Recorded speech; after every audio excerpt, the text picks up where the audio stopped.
betul. Kita juga pengen loh dimengerti. Gantianlah kita yang dipahami. Dan itulah kenapa podcast ini Auditori. ada. Ya, jadi auditori ini adalah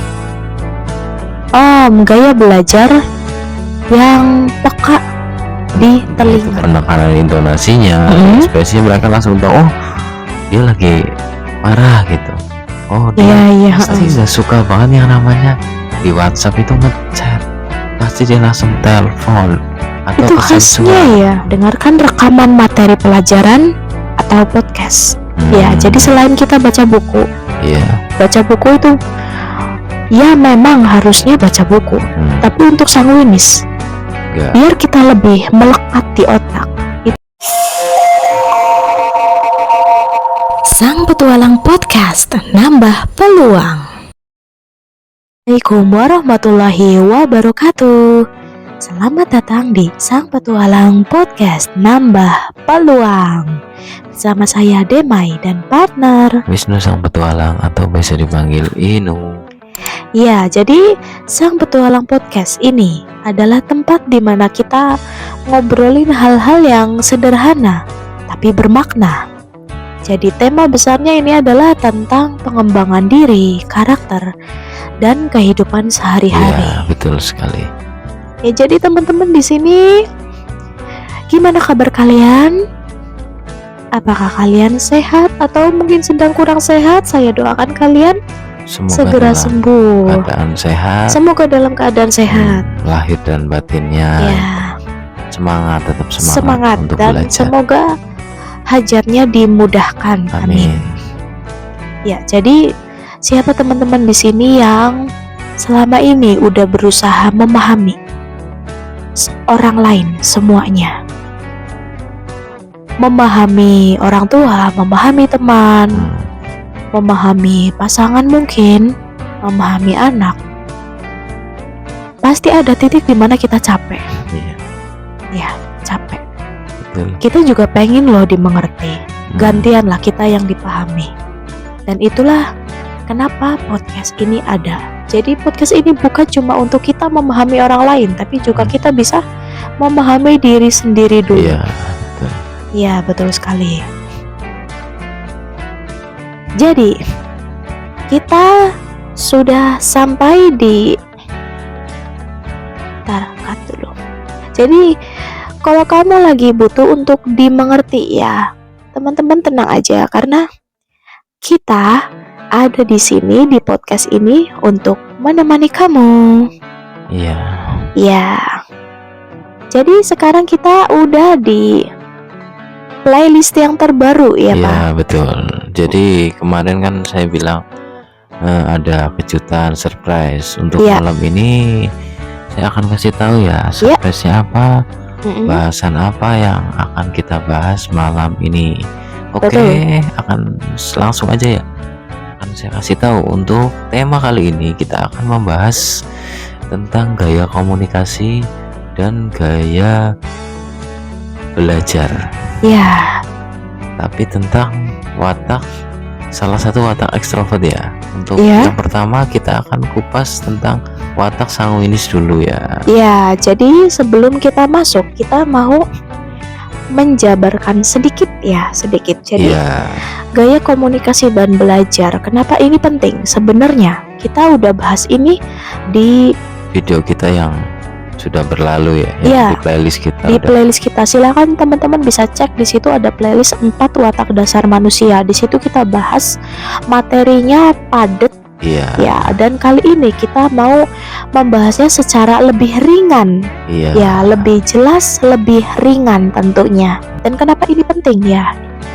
Biar efektif gitu. Jadi biar semuanya berjalan efektif. Ya betul. Jadi nanti kita gaya belajarnya ya sesuai dengan gaya belajar watak masing-masing. Kalian identifikasi dulu watak kalian apa. Iya. Watak kalian sanguinis ya, gaya belajar kamu ya menyesuaikan. Begitu. Jadi tujuannya untuk kalian semua biar tahu, biar efektif, gak sia-sia belajar. Ya. Jadi biar kita selama berkomunikasi dengan siapapun kita bisa melakukannya dengan efektif.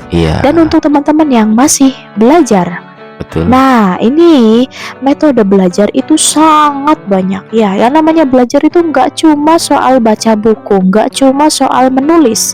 Ada banyak banget metode belajar dan disinilah kita menyesuaikan dengan watak kita masing-masing. Betul. Jadi di sini yang kita akan bahas untuk malam ini gaya komunikasi watak sanguinis atau biasa disebut auditori. Ya, jadi auditori ini adalah gaya belajar yang peka di telinga. Pendengaran ya. Pendengarannya Allah kasih lebih peka. Jadi di sini saya akan menjelaskan ya. Untuk kalian semua yang memang punya watak sanguinis, tolong ini disimak baik-baik ya. Betul. Agar kalian benar-benar efektif nanti untuk bisa menerapkan dengan sesuai gaya komunikasi watak kalian semua. Ciri-ciri gaya komunikasi, ciri-cirinya ini ya, gaya komunikasi untuk yang pertama ekspresif dan komunikatif. Sanguinis ini cenderung berbicara dengan penuh semangat, ekspresif, dan suka menjadi pusat perhatian. Spotlight. Betul sekali. So sanguinis is spotlight. Sanguinis adalah pusat perhatian. Gaya komunikasinya itu. Jadi untuk kalian semua yang memang sanguinis, identifikasinya pasti seperti itu. Dan untuk yang bukan sanguinis ini nggak usah terlalu kayak nyinyir. Oh dia caper ini. Caper ya. Soalnya itu memang salah satu gayanya memang seperti itu. Next untuk yang kedua, mudah bergaul.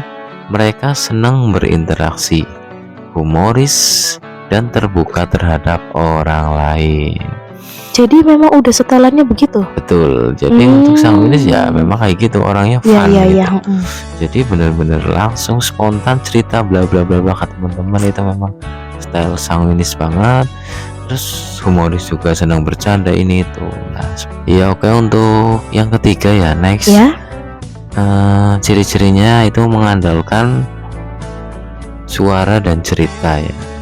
Jadi ini yang dimaksud ini, sebagai tipe auditori, mereka menyukai penjelasan lisan dan mampu mengingat informasi yang didengar dengan baik. Jadi intinya lebih senang informasi melalui cerita ya. Jadi tipe ini lebih suka cerita. Lebih suka ibaratnya kalau di sekolah itu lebih suka guru menjelaskan di depan. Dengan lewat cerita dibanding untuk membaca. Ini ya seperti itu. Next untuk selanjutnya, responsif terhadap nada suara. Ini ciri-ciri yang keempat ya. Yang dimaksud apa? Penjelasan ini perubahan intonasi, ekspresi vokal, dan irama bicara sangat mempengaruhi cara mereka merespon percakapan. Jadi mereka tuh peka banget ya sama lawan bicaranya. Peka di suaranya. Entah itu penekanan intonasinya, ekspresinya, mereka langsung tahu, oh dia lagi marah gitu. Oh dia lagi senang gitu. Jadi ada perubahan nada suara sedikit aja mereka tahu. Peka ya, betul. Itulah gaya komunikasinya sanguinis. Nah ini juga saya akan menjelaskan lagi tentang strategi komunikasi yang efektif untuk sanguinis auditori. Jadi gimana nih kita bisa berkomunikasi efektif dengan orang-orang yang watak sanguinis? Ini teman-teman saya ingatkan ya, kalau yang ini lebih mengarah ke watak selain sanguinis ya, yang harus benar-benar nyimak banget ini. Betul. Giliran aku untuk nyimak. Soalnya kan strateginya ini untuk memahami watak sanguinis ini. Jadi ini untuk watak lain. Bagi kalian semua yang memang susah banget atau mungkin belum obrolannya dengan sahabat kalian yang sanguinis, ini harus kalian dengarkan ini. Strateginya yang pertama ini, gunakan nada suara yang ramah dan antusias. Begitu. Jadi untuk sanguinis itu harus ramah dan antusias. Walaupun sanguinisnya sendiri itu nggak seperti itu gitu. Tapi mereka sangat menyukai nada suara yang ramah dan Jadi kalau antusias. seandainya aku ini kan melankolis ya. Kalau aku nada suaranya datar, sanguinis bete. Ya nggak Jadi komunikasi efektifnya kurang bisa berjalan ya. ya betul. Oh Jadi iya. di situ nggak chemistry-nya nggak dapet. Karena saya sanguinis, jadi ya saya tahu banget gitu. Iya. Oke, next untuk yang kedua itu sertakan cerita atau analogi yang menarik secara verbal. Jadi lebih senang disertakan dengan cerita. Contohnya, tahu nggak aku tadi itu habis ini itu sanguinis lebih senang dengan yang seperti itu dibanding kamu cuma ngomong to the point. Itu nggak, itu bagi sanguinis nggak ngena gitu loh. Oke. Terus untuk yang ketiga itu libatkan dalam diskusi, tanya jawab atau aktivitas berbicara kelompok. Nah, ini sanguinis banget. Iya, jadi mereka senang tempatnya tanya jawab, debat, diskusi, itu mereka hobinya. Jadi ini bisa banget buat kalian semua yang masih kikuk dengan orang-orang sanguinis. Kalian bisa ajak mereka untuk tanya jawab. Jadi simpel aja sebenarnya ya. Iya betul. Biar nggak kikuk, biar enak. Untuk yang keempat ya, hindari komunikasi tertulis atau bisa dikatakan bertele-tele. Lebih baik beri penjelasan langsung. Ini yang dimaksud mereka itu kan nggak senang baca ya. Iya. Otomatis mereka lebih senang langsung ngomong dibanding dengan tulisan. Jadi memang mata mereka lemah, bukan berarti gangguan, enggak. Maksudnya males intinya. Maksudnya indera mereka, panca inderanya ini bukan powernya bukan di mata ya. Jadi tulisan mereka malas, udah capek. Bagi mereka tulisan lah kelamaan. Oke. Lebih senang mending langsung ngomong aja. Makanya asal kalian tahu, orang-orang sanguinis, teman kalian yang sanguinis, pasti kalian percaya nggak percaya, ini fakta ya, pasti nggak suka banget yang namanya di WhatsApp itu ngechat. Pasti dia langsung telepon atau itu pesan khasnya suara. Ya. Iya, kalian cek sendiri deh teman kalian yang sanguinis. Cek nih. Historinya pasti. Auto cek. Historinya pasti jarang, chattingannya itu jarang. Soalnya mereka males. Apalagi chat apa itu? Curhat panjang lebar. Ngetik ya. Ngetik. Kalau ngetik nggak mungkin. Bukan sanguinis banget. Mereka tuh lebih senang langsung ngomong to the point. Telepon. Sekalinya atau seenggaknya voice note. Telepon lagi beberapa kali. Iya, itulah sanguinis. Agar sanguinis ini lebih dimengerti oleh kita ya. Kita nggak saling salah paham. Ya betul. Ya, dan komunikasinya berjalan efektif. Next, gaya belajarnya auditory. Jadi ciri-cirinya ya. Ada nggak ini di kamu ciri-cirinya? Ciri-ciri gaya belajar auditory. Yang pertama itu lebih cepat belajar, lebih cepat menangkap melalui mendengarkan daripada membaca. Jadi sekali lagi yang peka adalah telinganya. Ya. Yang kedua adalah menyukai diskusi kelompok, ceramah, dan menjelaskan materi kepada orang lain. Nah, jadi ini ciri-cirinya ya bisa kalian lihat ya. Mungkin ada teman-teman yang memang jago banget diskusi. Iya. Terus juga senang banget dengan yang namanya berkelompok tim. Nah, itu ciri-cirinya itu. Iya. Gak suka sendirian. Iya, ataupun mungkin ada juga yang suka mendengarkan kayak ceramah gitu ya. Iya, podcast seperti itu. Ya, betul sekali. Dan ciri yang ketiga, mudah mengingat informasi dari lagu, irama, dan pengulangan suara. Jadi ini saking pekanya telinganya. Biasanya watak sanguinis ini juga diberkahi oleh kecerdasan. Salah satunya adalah musikalis. Jadi kecerdasan musik ya. Biasanya ini untuk watak sanguinis. Iya, betul sekali. Atau mungkin bisa nebak itu judul lagunya apa. Nah, itu atau bisa Ingatannya nyanyi, tajam, bisa nyanyi, iya. ataupun aneka alat musik lainnya gitu. Secara insting mereka dapat kalau di musik seperti itu. Maafin ya, aku lagi agak flu, jadi mungkin mengganggu sekali ya dari tadi. Oke, jadi ciri-ciri yang terakhir, sering mengulang informasi secara verbal sebagai bentuk penguatan. Jadi memang si sanguinis yang cerewet banget ini ya. Mereka suka ngomong diulang-ulang.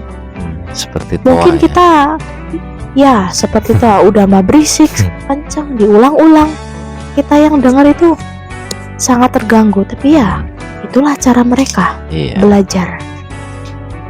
Apakah ciri-ciri ini ada di kamu yang berisik ya, berisik, suka berkelompok, suka keramaian, atau seenggaknya suka mendengarkan ceramah? Jadi strategi belajarnya gimana?